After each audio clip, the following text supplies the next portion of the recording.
Let's talk about breaking down barriers to trusteeship. What stops people becoming trustees?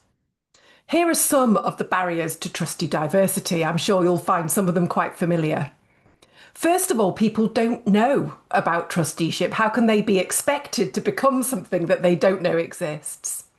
When people do know about trusteeship, sometimes they think that it's not something that people like them do. Perhaps it's for something for certain sorts of professions, people who've reached a certain age in their certain stage in their career, and so on. People can also be wary about what trusteeship might entail. They might be concerned about the time commitment. They might be concerned about the legal responsibility.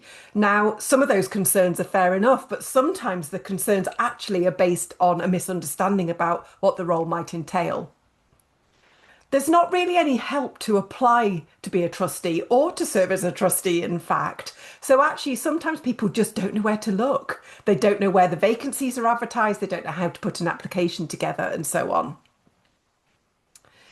Next, the practicalities can really exclude people. So, for example, if meetings are taking place during their working hours, if they're in a place that they can't easily reach, perhaps they haven't got a car, perhaps there's no public transport, perhaps they don't have the time.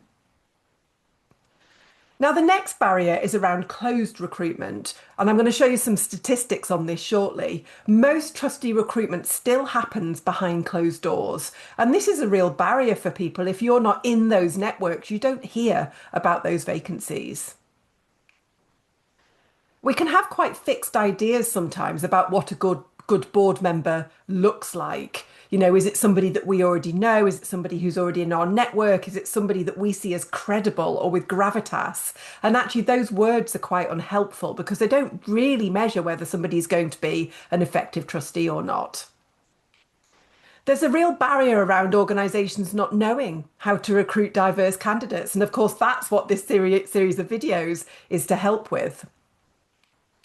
There's quite a widespread misconception that there's a small pool from which we're all trying to draw new trustees.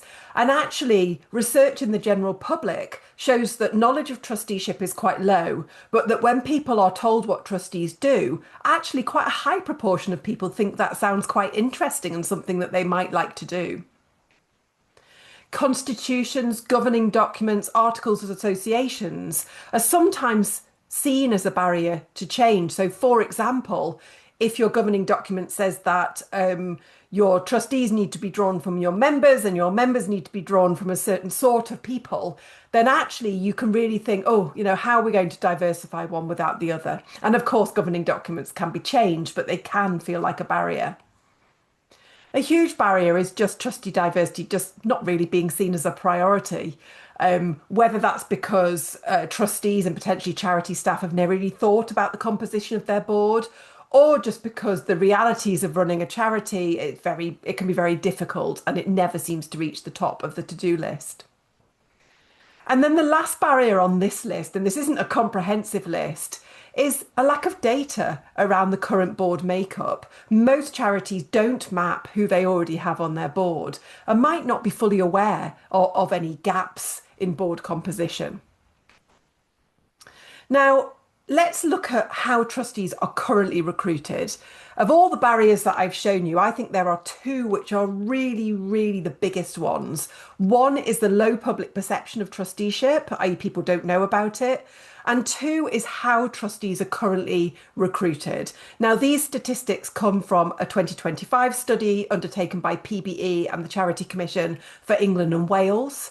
They found that 29% of trustees were asked to join the board by the chair personally. 24% were asked to join personally by another board member. And this compares to 6% responding to an advert and 1% via a volunteer centre. So we've got 50% plus of trustees being recruited informally through taps on the shoulder behind closed doors. So it's no wonder that a wider group of people just don't hear about trustee roles.